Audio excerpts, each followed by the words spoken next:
This episode is sponsored by Smart Travel, a new podcast from NerdWallet. Before you book that next trip, it's worth asking a few smarter questions.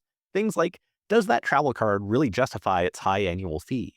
And when do points actually deliver strong value? Or are those flight deals that we just found really as good as they look? Smart Travel looks at those kind of decisions behind the booking with clear reporting from NerdWallet's writers and journalists so you can travel with more confidence. Travel smarter and spend less with help from NerdWallet. Follow Smart Travel wherever you get your podcasts. This is a Voyescape podcast. You can find all of our travel podcasts from around the world at voyescape.com. When people visit the island of Newfoundland, they generally go to the East Coast, which is the capital, St. John's, and the Avalon Peninsula, or the West Coast and the wonders of Gros Morne National Park. But fewer make it to the beating heart of this island, which is a region called Central Newfoundland. It is wild, it is wonderful, it is warm, and it is welcoming, and it is everything that you picture when you imagine the island of Newfoundland. Today, we're going to be talking about Central Newfoundland. David, how are you doing this week? I'm doing great, Tim. And Newfoundland is definitely one of my favorite parts of Canada. It's not one that I have spent nearly as much time as you have in, but I think, for people who haven't been there, it is super, super unique. It's really, really distinct from the rest of Canada, right? It's its own time zone. It's got almost its own language, certainly its own very strong dialect, its own music, its own culture. And just the thing that struck me and the thing that really came back to me every time I've been in Newfoundland is how incredibly warm and welcoming the people are. So warm and welcoming. They made a Broadway musical about it, Come From Away, and about what happened there back in 2001, I guess. It's a remarkable place, and I know one you've spent a ton of time, so I'm really looking forward to getting into it today and hearing more about your experience there. Absolutely, absolutely. Come From Away is an absolutely incredible musical, and that happened in Central Newfoundland, and the part of Newfoundland we're going to be talking about in this podcast and the next one. And you're absolutely right on everything. The friendliness and the openness of the people there, especially for towards people who are visiting, is like almost shocking the first time you go. I mean, I remember the very first time I visited, I was walking down the street. I think for some reason I didn't have a car that day, and a car pulled over and he said, "Oh, where are you going to?" And I said, I'm going up just to the restaurant on the corner. "Oh, get in, I'll give you a ride." And I mean, I've lived in Ontario my whole life. That's never happened to me once, And so all the things you said are absolutely correct. Last province to join Canada, 1949. We have 6 time zones in Canada.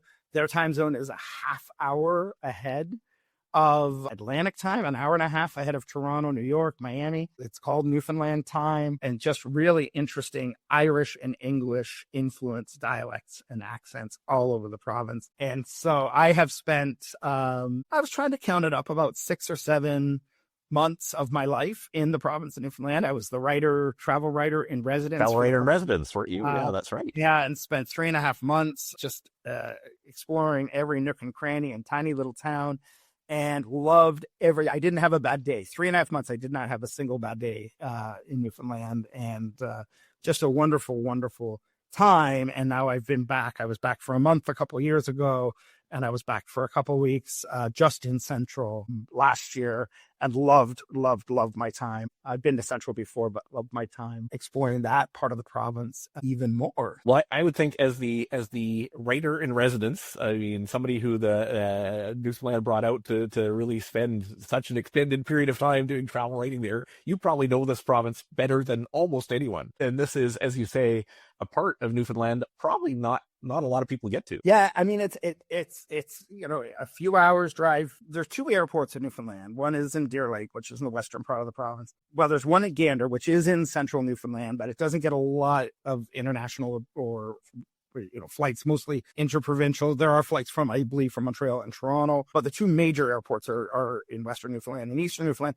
So people don't get to Central quite as much. And it's really a shame, because there really is so much to see and do here. In many ways, it's like It's the people go to St. John's, and St. John's is really an absolutely beautiful place and wonderful restaurants. And there's, I won't take any points off St. John's, but if you want to go and see the Newfoundland portrayed in Come From Away, you can literally do that in central Newfoundland. I mean, it is the real deal Newfoundland. I had so many wonderful experiences there as travel writer in residence, and then just recently on my last trip to Newfoundland. So lots and lots to talk about. Because it's a part of the province, I keep saying province, there is a mainland part, if we want to get technical, of the province. The province is Newfoundland and Labrador, and the Labrador is the mainland part, and Labrador is an absolutely wonderful place as well, even more remote than parts of Newfoundland. So I will make the mistake throughout this episode where I refer to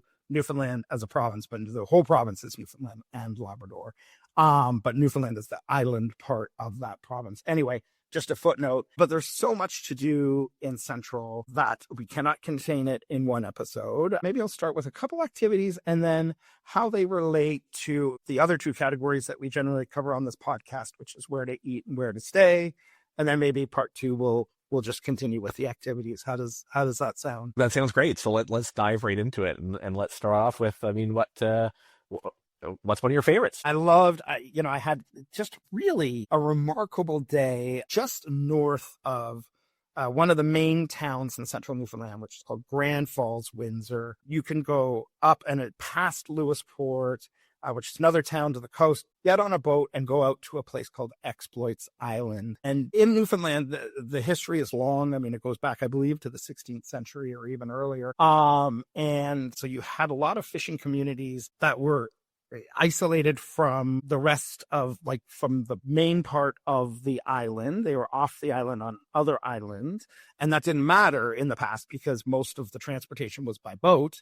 When the age of the automobile became dominant, when roads were the way that we got to places, these communities became somewhat unsustainable. So there was a big thing that happened in the province of the island of Newfoundland, the province of Newfoundland and Labrador, where they moved resettled communities. So they took people and they said, now you live here, closer to where you can get to the school and the hospital and whatever, the grocery store. And Exploits Island is a resettled island.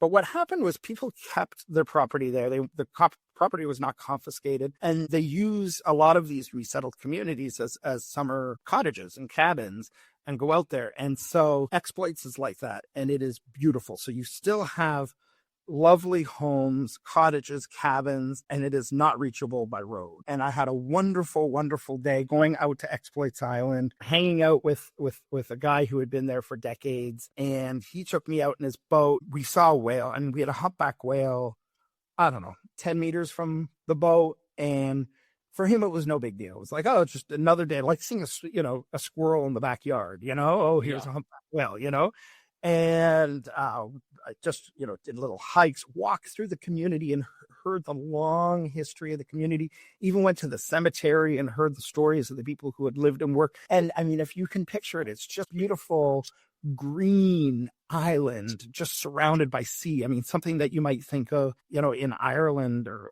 a place like that, rough and rugged, but at the same time, just graceful and lovely. So that was the activity. And I want to link it to where to eat, because if you do a tour with this company, they have a tour that you can actually stay overnight. They have quite a lovely home, a newer home that they have built there. And, but you can also do it as a detour, which is what I did. I got to say, it was one of the greatest meals ever. I mean, I'm a fan of simple, honest, beautiful, fresh food. And the lunch was like a pea soup, homemade, fresh bread, homemade, and then fish that the gentleman had caught, just the freshness of the place on a plate, with a beautiful, beautiful view. So Exploits Island was definitely one of my favorite activities and one of my favorite meals. Yeah. And can I ask, what happens to these places, Tim? So my understanding was, these were fishing communities that it was just too expensive to have healthcare there, to have schools there and stuff. So they resettled these communities. But is there still year-round a presence there, or is it really just during the summer people are using these as cottages, or what does that look like? In some cases, definitely, if people have winterized homes and they can get to town through water that doesn't ice up, there are some people who stay year-round, but I wouldn't say that they are, the village is basically gone. It's more of a vacation getaway. And there are dozens, if not hundreds of these communities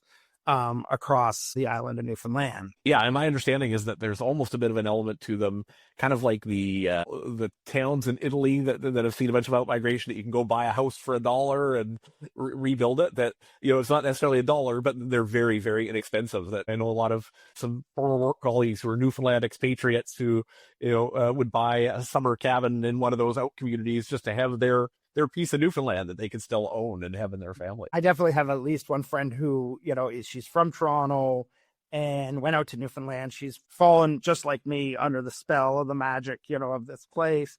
And she bought a place on Fogo Island. So she didn't. I don't know if she stayed at the inn, the famous inn, which is also in central Newfoundland. I was going to say, let's maybe stop and talk about that one for just a minute, because people may not know about Fogo Island, and that is really, from a luxury, I would say, tourism perspective, probably one of the standouts anywhere in Canada, really. Yeah, absolutely, and that would link back to our where to stay category, which this is a true story. I've never stayed at the Fogo Island Inn, but I know a lot about the Fogo Island Inn from being in Newfoundland so much. And the backstory is that Zita Cobb, a local woman, made a lot of money in tech and did a wonderful thing.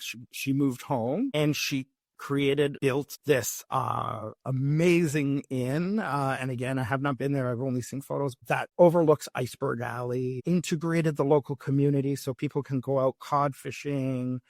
When they're allowed to, they can learn how to knit a quilt. They can learn how to do all the local arts and crafts. So she's engaged, rather than, the model where you build a big resort and you shut the local community out. She's brought the local community in as a strength. And then on top of that, it is I'm not a big fan of saying anything's more than 5-star, but it's definitely more than, people say 6-star, 7-star. Where does it end? But it is definitely 5-star plus gourmet cuisine. Really like design focused, modern. And design is, it's almost like something from another world. It's really an incredible place. Not just one of the most remarkable inns in the province or even Canada, but one of the most remarkable inns in the world. One of the most, people fly up. It's not a cheap stay.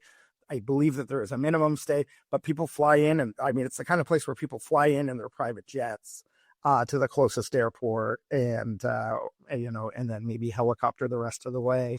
It's that kind of place. So Fogo is definitely, I hope to get there one day, and it is definitely a wonderful place. While we're talking about places to stay, and I know we're kind of maybe getting a little bit over our 10 minutes here, I'm just going to wrap it up this episode with two quick additional, one more where to eat, which is just the simplest thing. Newfoundland, when lobsters are in season, a lot of towns have what they call a fish plant, which is where it's a rough and ready place. It's where the fishing boats will come in and unload their catch, and then they're either sort of packaged and shipped. But some of the lobsters are sold fresh. For the where to eat, I'd say, I've done it many times in Newfoundland where I've called up the fish plant. You say, hey, can you set aside a 1-pounder? And they'll say male or female, and because whether you want to eat the eggs or not. And they serve it to you, in more times than not, a cardboard box, and you take it back to your place.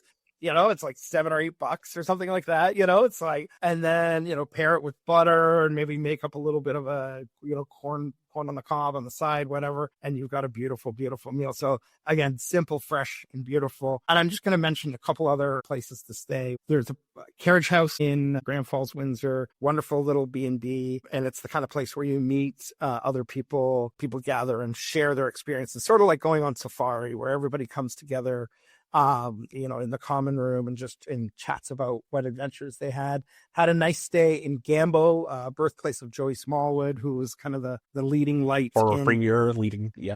bringing Newfoundland into the Confederation of Canada. Freshwater Inn is a very nice place to stay. And then I just want to mention the Dome with Hare Bay Adventures. So if Fogo is 5-star plus, the Dome is sort of like a rugged 5-star. It's like a geodesic dome. They'll take you out with all your supplies, and then you get to experience really the elements in a comfortable way, comfortable bed. You've got everything that you need for your overnight, but it's, they take you out in a boat, drop you and say, just enjoy your time. And the peace and solitude of staying in a place like that is absolutely incredible. And I have a million more things that I could talk about, but maybe that carries us through to part 2. Yeah, I know we talked about there's so much in central Newfoundland. We're going to have to spread it out over 2 episodes. You'll have to remind me as we get to our next episode to tell you about my favorite food-related activity. It's not quite a food, more of a, well, we'll talk about it when we get into the next episodes. We got something to come back to. We did not talk about this before the episode, so I can't wait. I can't wait to hear what this is. Yeah. That was great. Thanks, Tim. Have a great week. Have a great week. Thanks so much, David. Thanks. Luxury flights and hotels can be had for free. The world of points and miles sounds too good to be true, but it's actually real, but only if you know what you're doing. On Frequent Miler on the Air, Greg and I'm Nick, discuss all the ways to earn points and miles and use them for outsized value. Join us every Friday for our full episodes and every Tuesday for our quick, single-topic coffee break episodes. See you there. Hey, I'm Mike Siegel, comedian, and since 2011, host of the Travel Tales podcast. When I'm not traveling the world telling jokes to pay my bills, I'm traveling for pleasure, exploration, and adventure. And when I'm not doing that, I'm talking about travel with friends, expats, influencers, travel experts, and anyone else who shares my love of travel. So if you want to listen in on a fun chat, have a laugh, and maybe even learn a thing or two along the way, check out the Travel Tales podcast with me, Mike Siegel, everywhere you get your podcasts. Can you travel in a way that's better for people and the planet? On Curious Tourism, the Responsible Travel podcast, we explore how tourism shapes our world, for better or worse. From over-tourism and sex tourism to last chance travel, join me, Erin Hines, and my producer, Katie Lohr. That's me. To explore the ways in which we can all travel better and build a positive tourism future. Subscribe to Curious Tourism wherever you get your podcasts.